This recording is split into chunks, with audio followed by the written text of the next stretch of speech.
মানে 25 সালের ডিসেম্বর অথবা ডিসেম্বর থেকে জুনের জুনের মধ্যে মধ্যে জুনের মধ্যে নির্বাচন হবে। জুনের মধ্যে নির্বাচন হবে। তো কাজে এই কথা থেকে আর কে কোন ভাগে মনে করছে যে বেশি ইয়ে করা যাবে। হুম। সংস্কারের প্রশ্নে আমরা যেটা মনে করি যে যেসব সংস্কারগুলো মানে এখন করে ফেলা যাবে সেটা আমরা করবই। আর কিছু সংস্কারের কাজ এমন থাকবে যেগুলো নাকি হয়তো শুরু করে দেয়া যাবে, যেন রাজনৈতিক দলগুলো করে। কারণ রাজনৈতিক দলগুলো যদি তাদের মানে এসে যদি মনে করে যে ওকে ঠিক আছে মাঝখানে কেউ ছিল ওদেরকে এখন সরিয়ে আমরা ভোট নিয়ে আসলাম, এখন আমাদের মতো করে আমরা চালাবো, এটা কিন্তু আসলে জনগণের কাছে গ্রহণযোগ্য হবে না।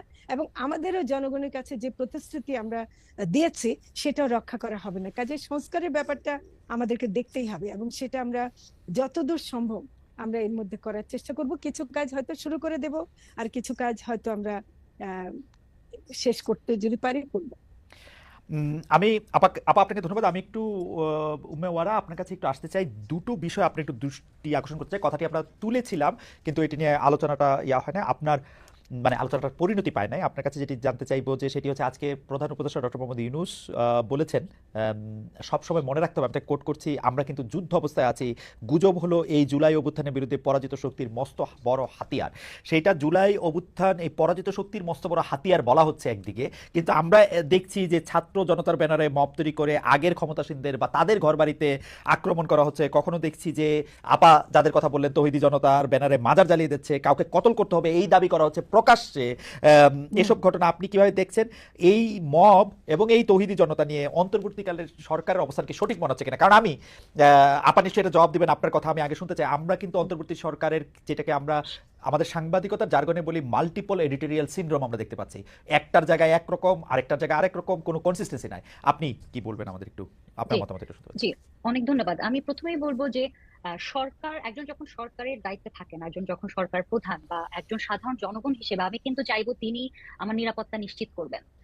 যুদ্ধ অবস্থায় থাকি, শান্তি অবস্থায় থাকি, যে অবস্থায় থাকি, যিনি সরকার প্রধান তিনি যেমন তার অবস্থাটি ব্যাখ্যা করতেই পারেন, ঠিক তেমনি একজন সাধারণ জনগণ হিসেবে আমি কিন্তু আমার সর্বপ্রথমে চাইবো যে আমার অধিকারটি নিশ্চিত হোক। আপনি যে মব জাস্টিসের কথা বলছেন, আপনি দেখেন বাংলাদেশে, আমি যদি একটু আপনাকে প্রথম আলোর একটি 22 মার্চের একটি রিপোর্ট আছে যেখানে একটু অপরাধ নিয়ে কিছু রিপোর্ট পরিসংখ্যান এসেছে, সেখানে বলা হচ্ছে যে গত 7 মাসে 13,496টি অপরাধ সংঘটিত হয়েছে, ডাকাতি, ছিনতাই, দস্যুতা, অপহরণ, এইসব ক্ষেত্রে, ধর্ষণ, চুরি, এসব ক্ষেত্রে, যেটি আগের সরকারের আমলের চেয়ে 6.16% বেড়েছে। কারণ 23-24-এ এই অপরাধগুলোর সংখ্যা ছিল 12,714, আর এখন হচ্ছে 13,496। আরেকটু বলি, গত 2 মাসে বাংলাদেশে ডাকাতির ঘটনা হয়েছে 146টি, যেটি গত বছর এই আপা আপা সময় ছিল একটা ছোট্ট 62টি। প্রশ্ন করতে পারি? আপা একটা ছোট্ট প্রশ্ন হ্যাঁ করতে হ্যাঁ। পারি? সেটা হচ্ছে যে আমাদের এমনিতে অপরাধ বাড়ার মানে এই যে অপরাধের ত্বরণ ঘটার বাৎসরিক রেটটা কত? মানে এইবার যেমন এটা 6% বা 6 দশমিক সাম% এটা বাড়ছে। একদম 2022 থেকে 2023-এ এটা মানে আমার একটা ধারণা হচ্ছে যে আমাদের সমাজে পাল্লা দিয়ে অপরাধের সংখ্যা একটা নির্দিষ্ট হারে বাড়তেইছে। এইটা কি সেই রকম বাড়া নাকি এর চেয়ে একটু বেশি বাড়া এই সরকারের সময়? আমি আমি আপনাকে বা উম্মে ওরা আপা আপনাকেই ও জানতে চাইছি। আচ্ছা, জি আচ্ছা দুঃখিত। তো জি। আমার আমার কাছে মনে হয়েছে যে হ্যাঁ, একটি তো আছে যে আমাদের মধ্যে অপরাধ করার প্রবণতা থাকে, কিন্তু হুম যেহেতু যেখানে আমি একটি পরিসংখ্যান দেখছি যে গত বছরের তুলনায় এই বছরে বিভিন্ন জায়গায় অপরাধগুলো বেড়েছে, এবং সেখানে গোয়েন্দা সংস্থা কিন্তু বলা হচ্ছে সরকারকে কয়েকটি কারণ দেখিয়েছেন, এবং সেখানে বলেছেন যে অভ্যুত্থান পরবর্তী আইন শৃঙ্খলার অবনতি, আইন শৃঙ্খলা বাহিনীর মনোবলের অভাব, সুবিচার নিশ্চিত করতে আইনের প্রতি মানুষের সাময়িক অনাস্থা, এবং রাজনৈতিক প্রতিহিংসা, লুটপাট, দখল, চাঁদাবাজি। এই কারণগুলো যখন আছে তখন কিন্তু আমি বলতেই চাইবো যেটা সবসময়ের মতো আমি যদি মনে করি যে সবসময় বাড়ছে, বিষয়টা আসলে সেরকম নয়। হুম কেন আমি এই কথাটি বলছি? যে মবের যখন ঘটনাগুলো হচ্ছে, যেমন ধরেন আপনার মনেই থাকবে হুম যে গত মাসে গুলশানের একটি বাড়িতে আহ আগের সরকার একজন প্রভাবশালী ব্যক্তির ছেলের হুম বাড়ি মনে করে হুম হুম সেখানে কিন্তু মব ঘোষণা দিয়ে হুম লাইভ করে হুম সেই ঘরে ঢুকেছে, তাণ্ডব করেছে, সেখানে কিন্তু পুলিশ ছিল, হুম তারা লাইভ টাইভ করে আবার সুন্দর বের হয়ে চলে গেল। তো আপনি যখন এই ধরনের ঘটনা দেখবেন, তখন কিন্তু এই মব যারা ক্রিয়েট করছে, যেটা আপাও বলেছেন যে সো কল্ড, আপনি যেই নামেই বলেন, যেই হুম জনতাই বলেন, তারা কিন্তু উৎসাহিত হচ্ছে। যে আমি যখন দেখছি যে আমি ছাত্র জনতা বলে চাঁদাবাজি করলে, বা আমি মব বলে বা তৌহিদি জনতা বলে কোনো একটি তাণ্ডব করলে, লুটতরাজ করলে, যদিও তারা হয়তো বা না সেই অংশে ছাত্র জনতার অভ্যুত্থানের সাথে হয়তো বা ছিলই না, কিন্তু ওই নামটি করে আমি যখন পার পেয়ে হয়ে যাচ্ছি তখন কিন্তু তার মধ্যে এগুলো করার প্রবণতা বেড়ে যাচ্ছে। এবং এই মব জাস্টিসের কিন্তু প্রকারান্তরে আরো দুইটি নাম আছে, স্ট্রিট জাস্টিস এবং জাঙ্গল জাস্টিস। তো এটি কিন্তু পৃথিবীর অন্যান্য অনেক দেশে, আমেরিকা, আফ্রিকার বিভিন্ন দেশেই কিন্তু এই মব জাস্টিস আছে। ইন্ডিয়াতে কিন্তু 2015-তে একজন মুসলমান ব্যক্তিকে গরু খাওয়ার অপরাধে জবাই করে হত্যা করার পরে কিন্তু সেখানে কোর্টও কিন্তু বলেছিল যে এই ধর্মের নামে এই ধরনের মব জাস্টিস করা যাবে না। তো মব জাস্টিস মানুষ তখনই করে যখন মানুষের আসলে বর্তমান বিচার ব্যবস্থার প্রতি অনাস্থাটা তৈরি হয় এবং মানুষ মনে করে বেনামে একসাথে 15-20 জন যখন থাকবে তাকে কিন্তু লোকেট করতে অনেক অসুবিধা হয়। তো আমি বেনামে থেকেও কিন্তু আমার যে ক্রোধ, আমার যে হিংসা, আমার যে রাগ, সেটিকে কিন্তু আমি কারো উপরে আমি ছেড়ে দিলাম এবং আমার কিন্তু শাস্তি হবে না। কাজে এটিকে কিন্তু সরকারকে আসলে খুব ভালোভাবে এটিকে ট্যাকেল দিতেই হবে। আচ্ছা, না আমি একটু বলতে চাই সেটা হলো যে এমনিতে ধরেন অভ্যুত্থানের পরবর্তী সময়ে একটু তো বিশৃঙ্খলা ছিলই, এবং বিশেষ করে আমাদের কিন্তু আইন শৃঙ্খলা রক্ষাকারী বাহিনীকে আমরা সম্পূর্ণভাবে পাইনি অনেকদিন, এখনো পুরোপুরি পুলিশকে পাচ্ছি না। হ্যাঁ, এবং এটা কিন্তু একটা শূন্যতা তৈরি করেছে, যেটা যারা অপরাধ করে আপনি আরো ভালো জানবেন যে এদের মধ্যে এই ধারণাটা আসছে যে কিছু হবে না। কিন্তু এটা আমি একদম পরিষ্কার ক্লিয়ার বলতে চাই যে এখানে সরকারের দিক থেকে সর্বোচ্চ চেষ্টা করা হচ্ছে। যে আমাদের একটা বড় সমস্যা হচ্ছে যে ধরেন ফ্যাসিবাদীরা যখন ছিল তারা নির্মম ভাবে কিছু দমন করতে গিয়ে বা করতে গিয়ে অনেক বল প্রয়োগ করতে পারতো। আমাদের এখানে বল প্রয়োগের ক্ষেত্রে একটু যেহেতু কম করার চেষ্টা আছে, সেখানে ওরা প্রশ্রয় পাচ্ছে, এটা আমি বলবো। আমাদের আসলে কিন্তু বড় চিন্তা কিন্তু মব নিয়ে, মব জাস্টিসের নামে। মব জাস্টিস শব্দটাই আসলে খাটে না, এটা মব সন্ত্রাস হয়ে যায়। এবং সেটার মধ্যে নারীরা এবং যারা নাকি সাধারণ মানুষ তারা অনেকভাবে হচ্ছে। আগেকার সরকারের কিছু লোকজন তাদের বাড়িতে হামলা হচ্ছে, আমরা এভাবে করে সমর্থন করি না যে এটা আইন কেউ হাতে তুলে নেবে, কিন্তু এই ঘটনাগুলো নানা গোষ্ঠীর পক্ষ থেকে ঘটছে। আপনারা সমর্থন করছেন না, কিন্তু প্রোটেক্টও করছেন না। আসলে প্রোটেক্ট করতে পারছি না হয়তো পুরোটা, কিন্তু চেষ্টা আমাদের আছে। আমরা প্রোটেক্ট করছি না এটা আমি মেনে নেব না। প্রোটেক্ট অবশ্যই, যেখানে আমরা যখন খবর পাচ্ছি সেখানেই ছুটে যাচ্ছে এবং সেখানেই আমরা চেষ্টা করছি।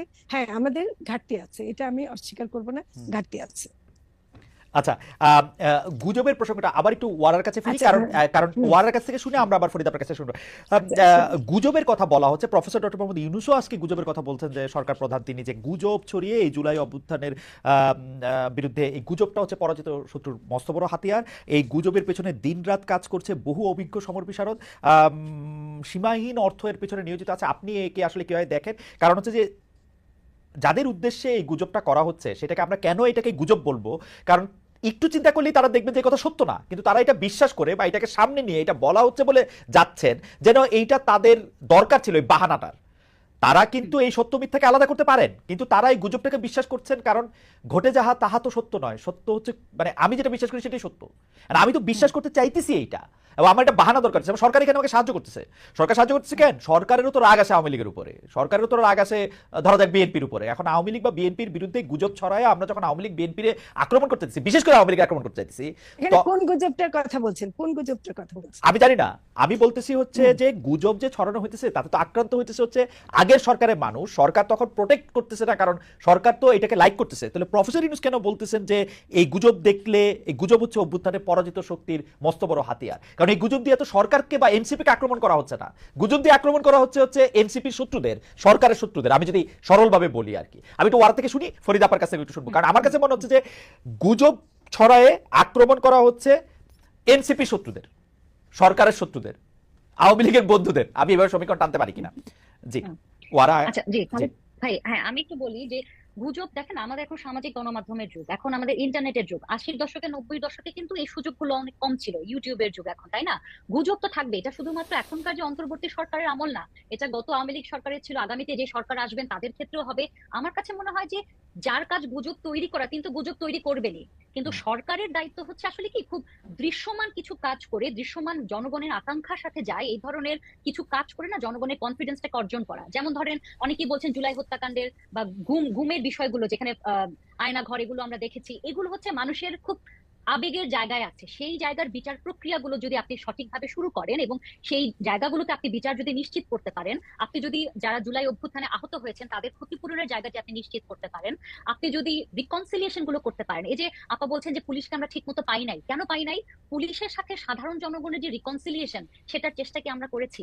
হুম, বিশ্ববিদ্যালয়গুলোতে শিক্ষকের সাথে ছাত্রের যে ঝামেলাগুলো তৈরি হয়েছে, বিশেষ করে আওয়ামীপন্থী শিক্ষক যারা ছিলেন, তাদের সাথে কি আমরা রিকনসিলিয়েশনের চেষ্টা করেছি?